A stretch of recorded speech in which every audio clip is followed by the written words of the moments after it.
neglecting my duties as a live streamer. This is a great time of year to be streaming because it's cold. People are indoors. It's the holidays. I've been slacking in my duties as a live streamer. Thank you for watching. Yeah, it snowed, right? It's snowed. We're soft now. It hasn't snowed in years. We spoke too soon, right? We said, how many times on my live stream did I talk about global warming and how we don't get snow anymore in New York, and here we are. Not a lot, but it's cold. It's like 20 degrees, so we're snowed in. I am teaching this class on Thursday, so partially what I'm going to be doing is sort of rehearsing, I guess, or just talking through maybe some of the things.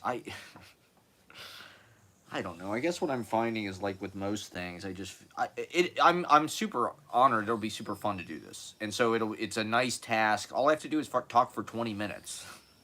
That's like an abbreviated session for me. I typically going on for 2 hours, so 20 minutes, that'll be a short lecture. But, okay, so I've been, Kuzu Daddy was criticizing my live stream. He was saying it's nice that I get on and talk about stuff, but and I don't know. It's like, okay, so this is really what I want to talk about. I want to harp on my method and just like, what I like about the internet, I guess, or YouTube specifically, or, the utopian kind of hopeful idea or whatever of what the internet could possibly be is like, as a functional tool, this is not a bad way to just get on and communicate to whoever you want to communicate to or whoever your kind of audience is, like I would love it if more people watched what I'm doing, but just because I only get 40 views or 50 views or something, 60 views on a live stream, I don't like that we're told that that's not, maybe I should start over, that's not successful, or you're looked on, now we're all in this race to be influencers or to monetize our fucking, I guess that's the point, that's America. You got to turn it into success. You got to turn it into money. You got to turn it into... And I'd like to have all that stuff. I'm not against any of that stuff. But I do things the way that I believe, and I don't know why it doesn't work, actually. I emailed Young Ethels, right, because I was trying to set up my birthday. It's at the end of the month. I was trying to set up a birthday show for my birthday. They didn't even email me back, okay? It's because the last couple of gigs that I've done there was just no one even showed up. Which is like, it's just, what do I don't know. I don't know why I don't have an audience. It's just, there's no interest, I do the best I mean, I guess getting online and complaining all the time or sort of circling your navel about, why nothing is working is maybe not the most interesting content. Who knows? I don't know. I think my content is very interesting. Of course, I'm always high as hell when I make it, and I never watch any of it, really. My live streams are a vibe, or my vlogs are a vibe. But nobody watches them. Even my single room occupancy, which has been kind of my bread and butter. I think Ashley is watching. I got one viewer. I'm sure it's Ashley. Shout out to Ashley. My bread and butter, the tent pole of my vlogs was this vlog that I have single room occupancy, which I have no idea why it has been getting as many views as it has. I think because it's called single room occupancy and people have been typing that into YouTube because they're looking for places to live because no one can afford any fucking place to live now. And I think that's one of the reasons why I called my fucking... It was based on a book that I had. I have my chapbook. It's called Single Room Occupancy. It came out in February 2022. Or 23. No, 22. And I was living in Chelsea at the time. And walking around Midtown and all this. K-Town. That area around the Empire State Building... these hotel, where these migrants are living and stuff now. A lot of those buildings, they're these wonderful old, early 20th century hotel buildings or apartment buildings or whatever. They were turned into SROs, single room occupancy buildings, which are, it's basically like a rooming house, or like, honestly, it's what they need to do now. It's more or less what millennials do, where we're roommates with like seven other people and we share a bathroom. But it's like, it's a zoning thing. One of the big reasons why this country is such a nightmare to live in is because of the zoning and uh, these SROs. As far as I can tell, I'm not exactly sure the total history of them, but I believe they were sort of created to house the guys who fought in the wars, basically. Maybe it's not that simple. I'm sure it isn't that simple, but like, all the guys that came back from World War II or whatever, they were broken down drunks. They all had PTSD, but they could, like Lieutenant Dan, right, in fucking Forrest Gump. He lives in near Times Square, right? And Forrest Gump asks him, what the hell is he doing in New York, And Lieutenant Dan says he's living on the government dole. He gets, because his legs got blown off, he gets checks from the government. And so what he does, he just, he lives in the flea bag with a bunch of other dudes in these SRO hotels, where it's like you pay by the week, or that was a whole environment, that was a lot of Manhattan, and rent control, things like that were put in place because of the war. And so you had this entire population of people who now they would be homeless, if they're vets or whatever, they'd just be on the fucking street because there's no place for anybody to live. So, part of, as I'm walking around Midtown, when I lived in Chelsea, I would walk to Midtown a lot. I'd go to, K-Town on 32nd Street. I'd go up to Schnippers by the Port Authority. I'd walk to Times Square to buy weed. I'd walk to Central Park, whatever. And I'd be looking up at all these single room occupancy, thinking, well, how come I can't get that? Why is a studio apartment $2,000 a month, and there isn't an option? Why can't I pay $600 a month for one room in Midtown? I know that sounds insane, but there was an era where that was the norm. All of those buildings were SROs. They might as well make the fucking Empire State Building an SRO. It is such a war term, SRO. It sounds like it could be. I've been watching all these World War II movies, so I'm going to get into that as well. But, yeah, so I called my book Single Room Occupancy because that's kind of how I was living. When I lived in that apartment by myself, it felt like I lived near the Chelsea Hotel. That's kind of an SRO type thing. And so I felt like I'm kind of in an SRO. This is as close as, walking around Midtown and living by myself in kind of an apartment building in that area. I felt like one of these broken down World War II veterans or whatever. Not really. But it was as close as I'll ever get to that, that kind of 20th century Manhattan flaneur or whatever lifestyle. At least for now, I'm trying to make it big so I can afford it, but the SROs were cheap. It was rent controlled. It was this or that. It was very cheap. It was, as we know, Times Square in that area at that time was fucking crime ridden and whatnot. And, so, I thought, well, why is this not in the public discussion? For as much of a crisis as this housing thing is, there doesn't seem to be any kind of like dexterity with how they change the laws. It's like these laws are kind of antiquated. These tax rebates that they give, these tax breaks that they give to keep these buildings open. It's like we know what the problem is. There is a housing crisis.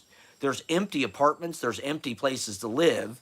They're not being occupied because they're somebody's second or third or fourth or fifth or sixth home.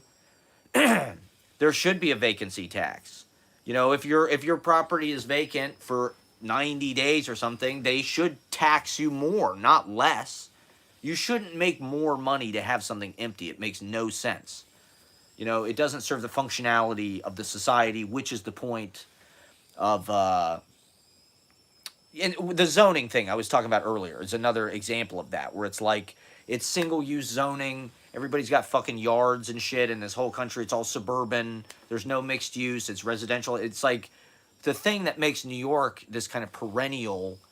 It's based on thousands of years of civilization where there's mixed use kind of dwellings. There's shops, there's residences, there's all class kind of intersection. Everybody kind of uses the same streets. Everybody kind of there's an equality to the city. There isn't such a vast disparity. People with more money can't afford. So anyway, yeah, I think that's why people were watching that video. Because we're just desperate, right? We're just desperate for any kind of like long-term living situation that we can afford. I mean, particularly as young people and shit, it's like an SRO would be pretty nice. I mean, the Slooge, the sort of art commune brownstone that I lived in Park Slope was a little bit of an SRO. It was illegal because it was against zoning. That building was a single family house. It was technically illegal to rent it out to 7 different people, actually, with 7 different leases. That is kind of ridiculous. Like they were supposed to legally rent that entire, because it didn't, there were certain things, you know, there wasn't a kitchen on the second floor or whatever. There's certain laws, ordinances, there's certain things that are like the code. But it's like that's why it was an interesting place. That's why it was flourishing, because it was a real community. And it had a kind of a built-in third place. It was like a hostel. It was like living in a hostel. An SRO would probably be like that, I imagine. The Chelsea Hotel has this kind of lobby. You get your mail downstairs. There's a restaurant in the fucking building. I'd love to live in a hotel. Like a former president, like Herbert Hoover or something, like lived in the fucking Waldorf Astoria. Or MacArthur. MacArthur needs a whole floor of suites. He's a former commander of the Pacific, goddammit. I'd love to have an entire floor of like a Midtown hotel someday that I just live in, you know. That's kind of what an SRO is. But people, you know, okay, this is something I see on TikTok constantly. It's the third place thing. I talk about it on this a lot. People are losing the third place. You know, the Chelsea Hotel kind of has its own built-in third place. That's what was one of the things that was cool and nourishing about living in the Slooge, was like there was a third place built right in. It was like having a little hangout cafe. You know, you go downstairs, you could chat with, you know, you live with 6 other people. There was roommate turnover pretty regularly. People would bring their friends over. So it was like, you know, older New Yorkers would see that situation and be like, yo, you got to be careful about who you let into your house. But we came into the gentrified kind of safe New York. You know, that was the advantage of it, was there wasn't, you weren't going to get robbed or whatever in the same way. You could kind of be trusting and have an open space in that way. But I don't know. It's like we're just trapped and the rents are going up. They're bilking us. Nobody can do anything. You know, so we're forced into this position, you know, where you feel like you do have to become a success, an influencer, a YouTuber. You got to get more views. You got to get paid promotion. If you're not, you're a loser. If you don't have, you know, sponsorship or 10,000 followers, or if you're not in that rat race, it's like, I don't know. To me, it's a distraction from being an artist. You know, not that you necessarily can't be an artist and do that stuff, but like, I don't know. I feel like I embrace the technology and I use my own kind of attack with it. I don't know. It's not as glossy, maybe. My vlogs and shit are long. They're boring. There isn't a whole lot of work that goes into them. I'm lazy. You're supposed to work hard if you want to be successful. It's all about, I've been watching all these war movies. Patton, right? Discipline. You got to discipline these troops by drilling them. We watched the first episode of Band of Brothers with David Schwimmer. David Schwimmer plays the fucking like drill master, Sobel, and he's just a pain in the ass. He just makes these guys hike up mountains, and he takes away their. He's just the worst. He's the worst fucking. Imagine if David Schwimmer was your drill sergeant. I mean, it would just be the worst person to possibly take orders from. And but he creates these strong troops because he just drills the fuck out of them. I don't know. I feel like I'm always drilling in my brain, like I'm constantly working. I'm working on thinking, really is what I'm into. I'm into thinking. If I'm not getting that across to people, that's really what I feel like my genre is. Thinking. I love thinking. I think thinking is erotic. I'm like a sapiosexual, like Mark Ronson, okay? Thinking is where it's at. I don't know. Is that... It's overly identification with the brain or whatever, but... The inner monologue, the endless inner monologue is what I'm trying to articulate because it's a permanent accompaniment. It's a permanent music. It's our little bird song that we sing in our brain. And I think we should bring it out and make it musical and make it poetry and add melody and, synthesizers and dark wave. And have you heard Smokey Robinson's new album, Gasms?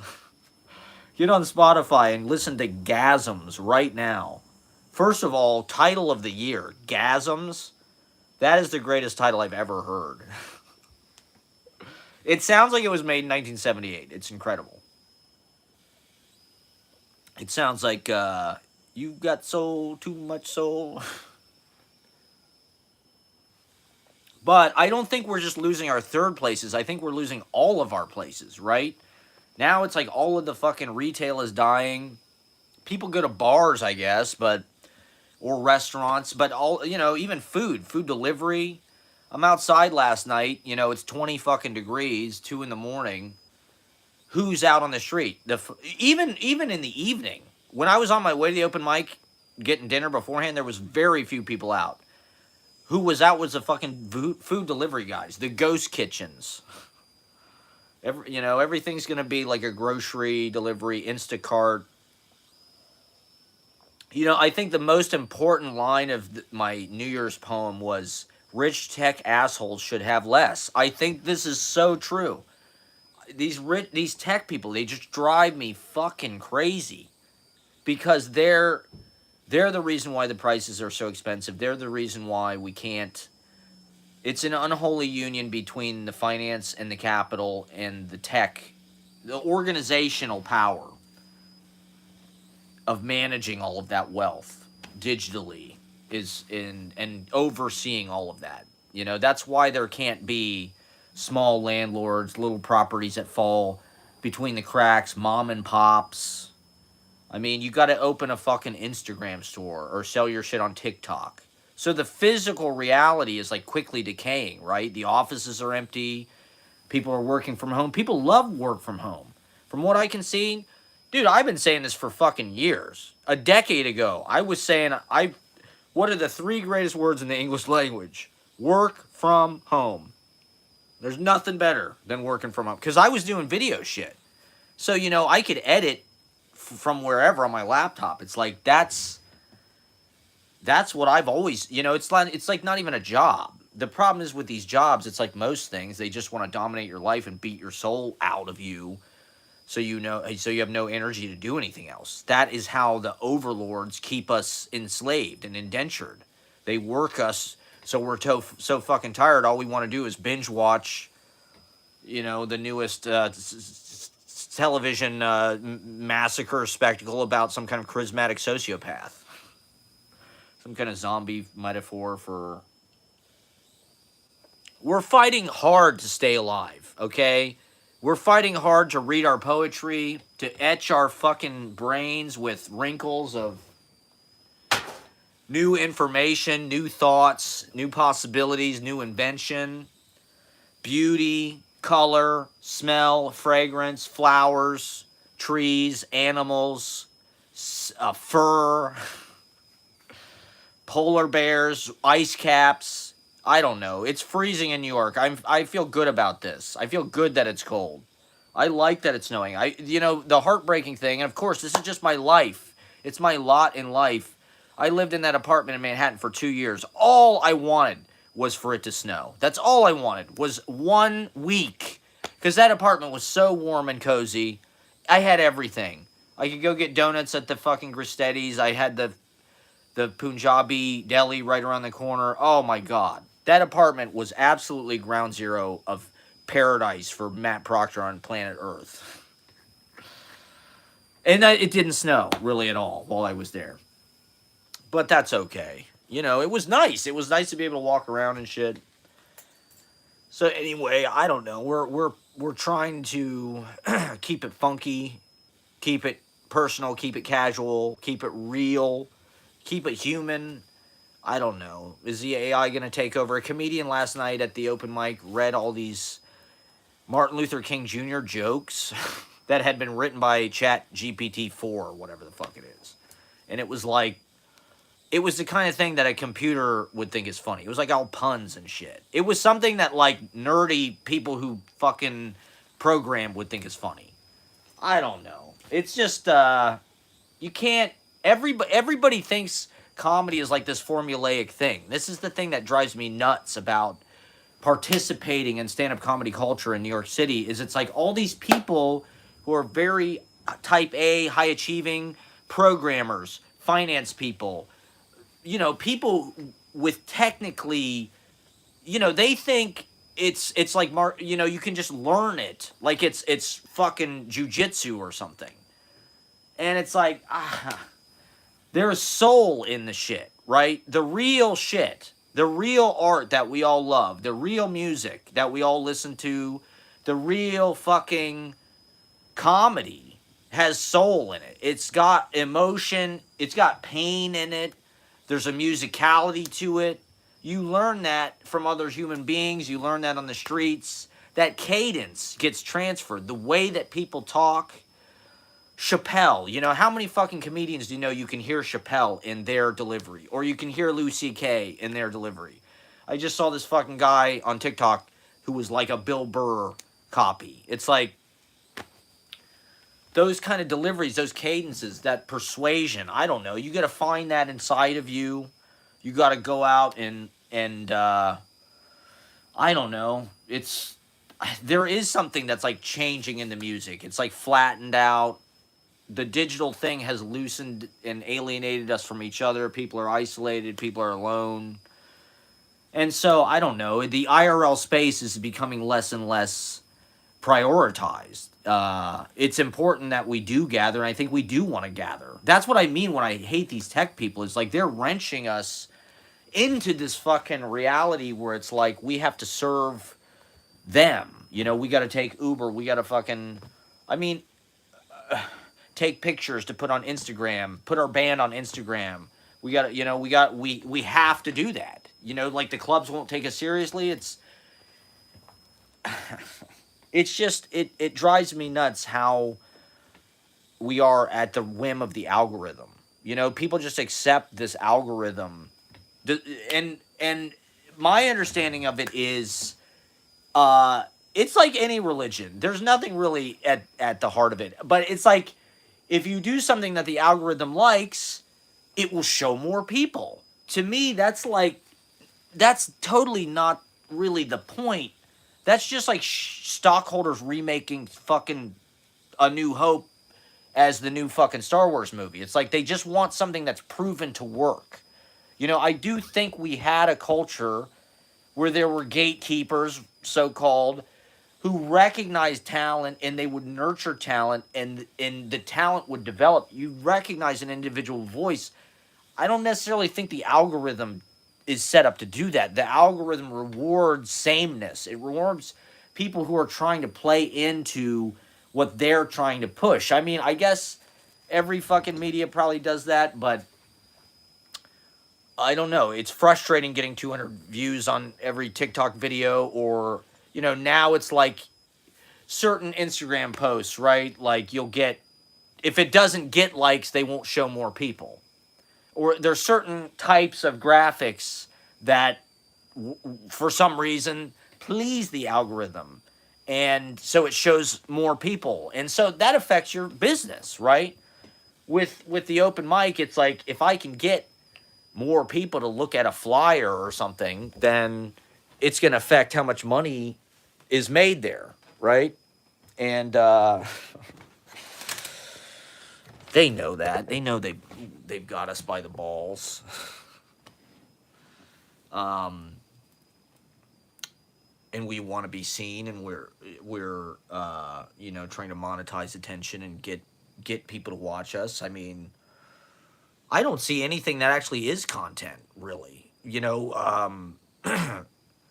A podcast, like a clip from a podcast or a clip from your stand-up act, I guess that's content, but crowd work, is that really content? Like, to me, all right. So anyway, content is a World War II film.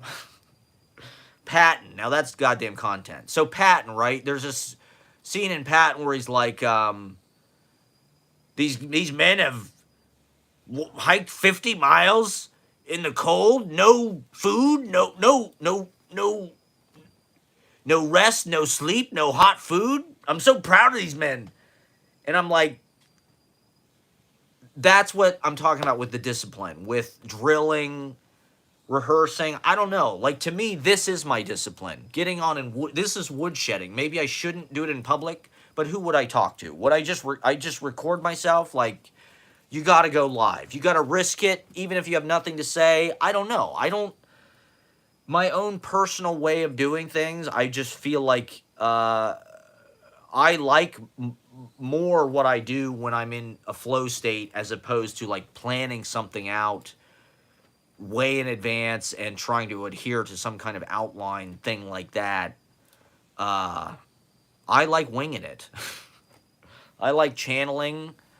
Okay, one thing about watching all these war films is you realize, especially with the D-Day shit, just what a calamitous fucking mess it was. It was not this operation that went off perfectly like a lot of times in this, and this is military shit. This is life or death stakes. And it's just like these guys, the paratroopers, right, at D-Day, they all missed their fucking drop zones by 7 miles. First of all, the weather was terrible. The wind was bad. It was cold. They were all getting seasick because the fucking sea was choppy and shit. If this was now, they would call it off. If it was me, I'd be like, I don't feel good. We'll go, it's raining. We'll go next week. These guys were like, fuck it. We're going tonight. And so it fucked their whole shit up. Honestly, the paratroopers were way, they couldn't find any of their equipment. So they're way off where they're supposed to be. They don't have any of their guns or anything.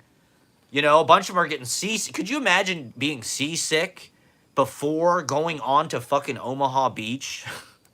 That would be like the worst nightmare I could imagine. Like, oh my, like as a soft millennial, as a soft geriatric millennial, I've had a toothache, for like 6 months and it's ruined my life. I've been in a bad mood. I couldn't imagine being seasick and then going and taking, caliber fire in the fucking face on Omaha Beach. But they were the greatest generation for a reason. And so I'm just live streaming. That's my stand-up comedy is my Omaha Beach. Bombing at these open mics. Planning no material, right? So, okay, I had this show last Thursday. I was going to do some of my impressions because I thought people would like them. I never plan out any of my comedy shit. Just like this. Maybe I should. But I'm like seeking this like Valhalla. I'm seeking, is Ashley doing this? Ashley's giving me all the likes. It's got to be Ashley. That's why I have 5 likes. There's no way that 5 people actually like this.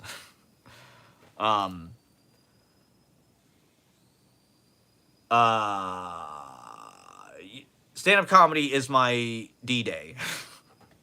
Yeah, I should probably plan it out better. I like the idea of not writing it down specifically. Everything, part of my mission and the way I was raised is like, I do think it's important to like try to remain as like natural as possible as a human being. And so, having something that's like a bit in your head and just going and doing it without, it's like Jay-Z never writes his fucking lyrics down. or fucking Biggie, right? It's like, how the fuck did they do that? How did they never write anything down? Well, it's like, people have been doing this for millennia, actually. They didn't have fucking pen and paper 5,000 years ago. They had fucking stone tablets and clay and shit. They didn't have fucking micro tape recorders, like we do now. Freestyling and having the warehouse of goddamn poetry in your head at all times is part of the mnemonic equipment that you need as a poet. That's part of what being a poet is just carrying it in your mouth and the spoken. That's why I think these open mics are so beautiful, and combining all these different poetries and styles, because like you really do see these journeymen, yeomen kind of bards that just kind of travel from mic to mic, and a lot of them do have their shit memorized, or they're just, they're sharing their little spoken piece of oratory, their little gift to everybody. It's beautiful, from their part of the world that, they're bringing it in. And so I think that transmission in person is necessary, and it's something we want. Why can't we balance it? Why does tech and finance, BlackRock, venture capital, why does it have to hollow out? Everybody knows this is bad for life. Everybody knows that it's bad that all New York City has its fucking CVS and Target and Bubba Gump Shrimp Company. That's how we started the World War II thing, I think, is Bubba Gump. Ashley was talking about Bubba Gump Shrimp Company. Because amazingly, to this day, somehow Times Square is like the corporate capital of the goddamn universe. Fucking the pimp and hoe, taxi driver, porn movie theater, Samuel R. Delaney jacking off into a homeless guy, at a movie theater, is where the Bubba Gump Shrimp Company is, and the Jimmy Buffett Margaritaville. Because they're all sleaze. They're all fucking sleaze. They're all pimps, okay? Jimmy Buffett Margaritaville. They're all goddamn pimps. There's me in the marathon. It did happen. See? I'm wearing the same clothes I'm wearing right now. That's my working man's, I wanted to project a working man's, because I'm just the camera guy, okay? That's all I am. I'm just the poetry videographer. Someday I'm going to make an Oscar, they'll make an Oscar bait film about me in the year 2080. I'll be played by the great-grandchildren of Ray Fiennes. And it'll be called the Poetry Videographer. The story of Matt Proctor, a young farm boy from the Great Plains, who, it was like a war. I feel like coming to New York was like a war for me.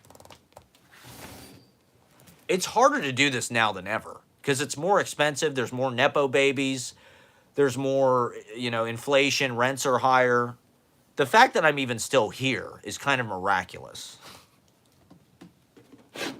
I've had to sacrifice a lot. So anyway,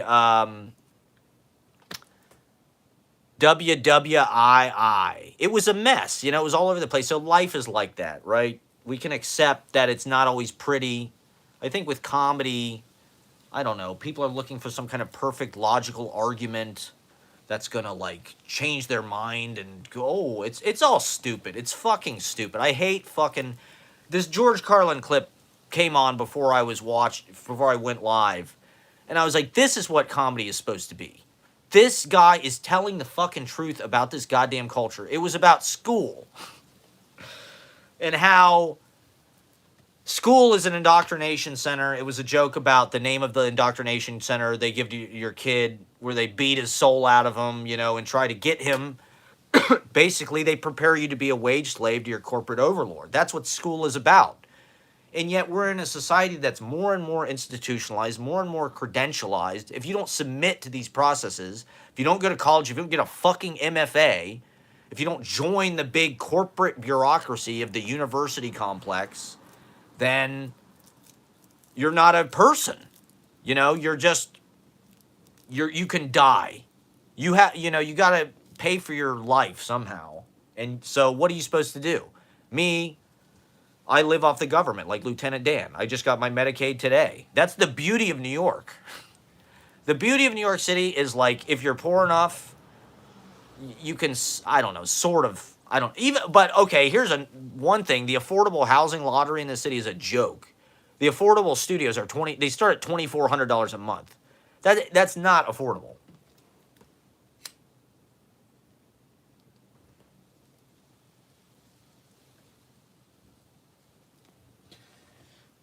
We're just trying to find a way to live our lives in peace and create our art and do our little open mind. So the thing is, I'd like to be more successful, but like, I was definitely happy when I had my apartment in Chelsea. I could go to open mics. I was hosting my shit, doing my little live. I don't give a fuck that nobody watches my videos.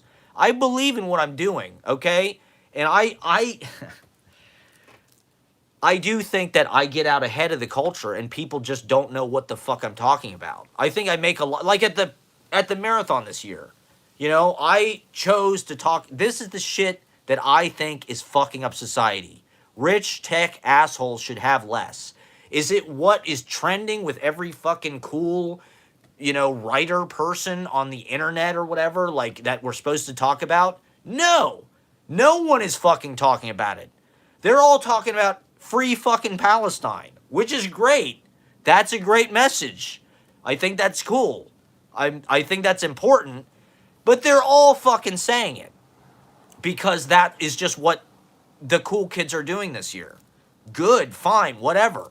But I don't work that way. Everybody else was saying that. And I don't get the newsletter. The newsletter that all the cool alt-writer people get, I don't get it. I look hard for it. I try to fit in. I would love to be Ben Fama. If I could trade places with Fama, I would do it.